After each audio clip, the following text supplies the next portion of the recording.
Welcome to day 16 of the Wall Street Crossover Show, brought to you by Tip TV in conjunction with our friends Admiral Markets. It gives me great pleasure once again to reintroduce Mr. Darren Sinden, market commentator at Admiral Markets. Darren, morning to you. Good afternoon. How the devil are you, sir? Yeah, very well, thank you, despite the dank, dark and very unpleasant weather outside. Well, you probably noticed I put my summer suit on for the first time this summer and it's pouring down with rain, so there you go. If you're watching for the first time, if you want to come on the show, if you've got any ideas, as always, always love to hear any feedback. Of course you would. Feedback and suggestions always welcome. Okay, so we've got a number of slides. Let's go straight to our first slide. Data released over the European session. Well, a pretty light session as far as important or meaningful European data is concerned, Nick, but one thing that has come out today is the Royal Institute of Chartered Surveyors House Price Survey for April. That's a UK house price survey, and it showed the largest jump in that index since August 2014.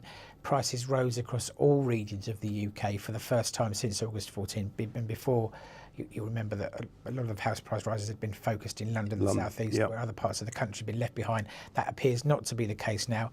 On the downside, Rick said that affordability was now a real issue, and that might be something that the government might want to try and look at and address early in the new Parliament. To put it into context, the Halifax survey that came out last week showed an 8.5% rise in house prices year on year here in the UK. So it's a positive if you're a property owner, quite a negative though if you're trying to get on the ladder. Yeah, and it's possibly got some implications into inflation as well. And interest rates. Yeah, exactly, yeah. Understood. Okay, let's move on to the FTSE 100 movers.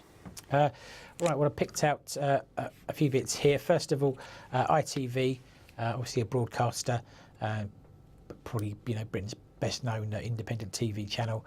Q1 numbers out this morning. They were okay actually, the numbers, and the comments were in line. I think the truth is here that some people had hoped for better figures and improved guidance, so the stock's off around 1.7%. But also bear in mind that they rallied around 30% since the turn of the year. So the media sector's been in vogue this year as a potential for an M&A apart from anything else. Yeah, I think so. And I guess there's always a story trotted out occasionally that Liberty, or or perhaps a Vodafone might be casting their eye over ITV because content is key in in the new converged world of multimedia. So, but for now they're tickling down. Then 3i Group. Positive figures today from them, and perhaps more importantly, as regards that stock in particular, that they've finished their 3-year restructuring program. They're now happy with their portfolio, and so I think it's the market likes what it hears. It's been a bit of a winding road to get here. As I say, 3 years it's taken, but now the company looks like it can move ahead, and the share price is up 3% accordingly. And then Kingfisher, Sainsbury, and Aberdeen Asset Management all down by at least 2.4% or more, but they're all ex-dividend today. So as ever on a Thursday, if you do see some negative moves, you can't explain them any other way. Always check the ex-dividend. They've stripped the dividend out of the share price. Understood. Yeah. Okay, let's take a look at M&A Rumors and Movers this morning. So what I thought I'd do here is just flag a couple of stocks which, although they're not M&A targets at the moment and may never be, I suspect there's a good chance that they've caught the attention of the wider market, and they're in interesting sectors. So first of all, One Horizon Inc. OHGI, the ticker there in the US, jumped 110% yesterday on volume of 5.9 million shares versus its average daily volume of 114,000 shares. The reason, very straightforward.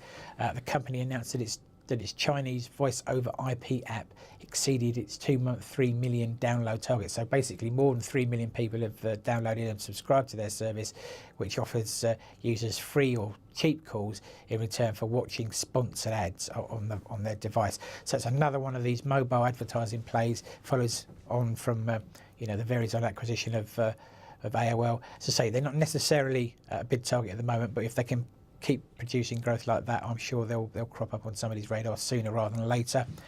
And then we look at a similar story in a different sector. Gigatronics, GIGA is the ticker there. They're a specialist engineer and instrument maker. They were up 52% yesterday, traded 3.6 million shares versus their average volume of around 141,000. And they announced an additional $3 million order from an unnamed major aerospace company. specialised filtration devices is what they're making for this aerospace company, but it's a kind of specialist high-end engineering niche with good margins. Again, that's the kind of thing that would have piqued interest, I imagine, from some bigger fish out there. Just one line on that, in sort of technical trading, the battle is to have rising prices with rising volume. Yeah, so it's always a brilliant indicator of interest and demand. Understood. Okay, let's take a look at the US data points to keep an eye on. Again, relatively light today for US data. Weekly jobless claims, as always. We're looking for a slight rise actually this week, 276,000 versus 265 in last week's numbers. And we've got some producer price index data as well, though this is not the Institute of Supply and Manufacturing, but rather the Bureau of Labour Studies figure. This is for April, and again, we're looking for a positive number, but not a change. So 0.2 forecast versus 0.2, which was the last read in March. But we're hoping for a continued bounce off of a low base from the turn of the year. So we watch for a positive number there. And another big day in earnings as we start to wind down ultimately in Q1 earnings, but 350 US listed companies reported today. So top of my head, is that the second busiest day in the earnings season we've seen? I think 420 number maybe. 3, I think, okay. if my memory serves, but still a very busy day, yeah. Understood. Okay, let's wrap up with the US pre-market movers and some chart levels to keep an eye on. So I just picked out the one stock today, Shake Shack, if I can say that, SHAK. Is the ticker there, up 8.5%. Now, this is a recently floated or IPO'd burger chain in the US. Revenues grew 56%. Wow. And if you are a recent IPO, if you can come along and beat the forecast that were in your prospectus, then the market loves that. And as I say, the stock's up 8.5%. Could go further with data like that. It's it's very much an in vogue stock at the moment anyway, rarely out of the media. And in terms of levels to watch today, in FTSE we're looking at 69.20 on the downside, plays 69.84 to the upside.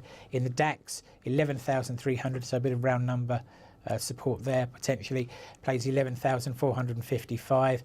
In the S&P, 20.96 on the downside and 21.10 to the upside. Really looking for a bit of direction here at the moment in the US markets. The Dow, 17,953 is your downside target, 18,125 is your upside. The candles on those charts look very similar states. Indecisive would be the description. The euro against the dollar, no holding it back really. 113.64 the downside level, so another big figure change there. Plays 114.50 on the upside. Aussie dollar, again, that's stronger, but we're looking at 80.68 on the downside against the US dollar. Plays 81.64 to the upside. Dollar yen, actually a bit of two-way. Yeah, really. Sideways movement, really. 119.04 on the downside there, 120.03 to the upside. And cable, again, off to the races. Been very strong. 157.44, plays 158.15 to the upside. So, the European currencies continue to strengthen against the dollar. Thank you.